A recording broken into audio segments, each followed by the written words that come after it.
Assalamualaikum warahmatullahi wabarakatuh. Saya Muhammad Naskur Afandi dari kelompok 3. Di sini saya ingin menjelaskan dinamika perkembangan kurikulum di Indonesia.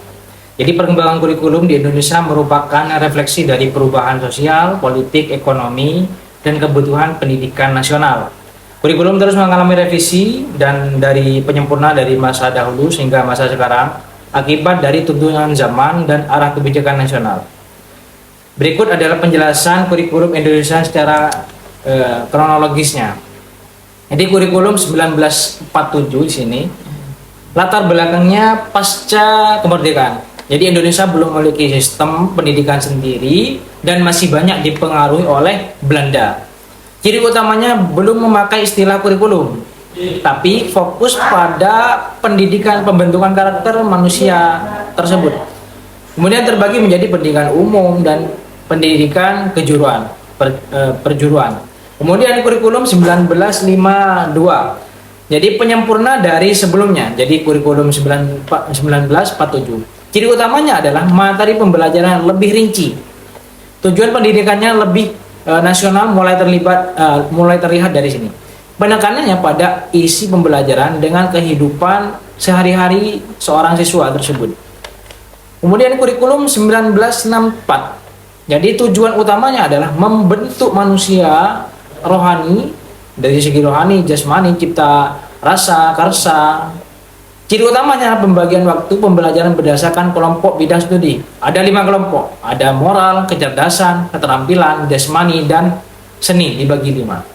Kemudian dari yang kurikulum 1968, latar belakangnya adalah awal Orde Baru, berfokus pada pembangunan nasional dan stabilitas politik pada saat itu.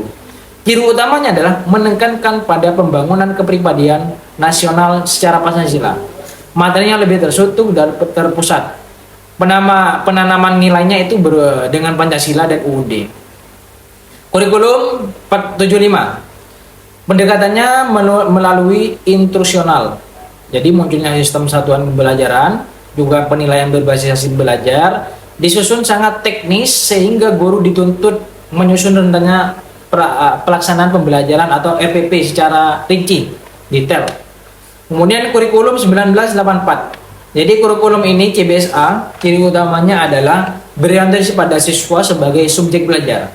Pendekatannya proses, bukan hanya hasil. Jadi proses bukan hanya hasil saja. Mendorong partisipasi siswa terhadap kegiatan belajar. Kurikulum 1994. Ciri utamanya adalah gabungan antara pendekatan tujuan dan proses. Beban belajar meningkat, artinya banyak mata pelajaran, kemudian timpang tindih antara mata pelajaran antara satu sama lainnya. Kemudian kurikulum berbasis kompetensi atau KBK. Latar belakangnya adalah tuntutan globalisasi dan otonomi pendidikan tersebut. Biasanya menekankan kompetensi siswa baik kognitif, efektif, dan psikomotor. Pembelajarannya aktif, kreatif, efektif. Dan penilaian berbasis portofolio dan masih dalam proses. Kemudian kurikulum tingkat 2006, tingkat satuan pendidikan, KTSP. Ciri utamanya sekolah diberi kewenangan menyusun kurikulum sesuai kebutuhan lokal seperti hanya atau desentralisasi. Juga guru diberi kebebasan merancang silabus, tetap berorientasi pada kompetensi dasar dan standar isi nasional.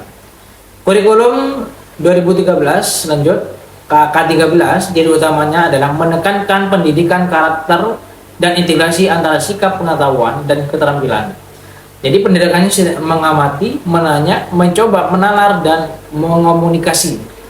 Penilaiannya ya guru sebagai berperan sebagai fasilitator. Kemudian kurikulum Merdeka dari 2022 sampai sekarang, ciri utamanya adalah lebih fleksibel. Jadi guru dapat menyesuaikan pembelajaran sesuai konteks siswa dan sekolah pada sekarang.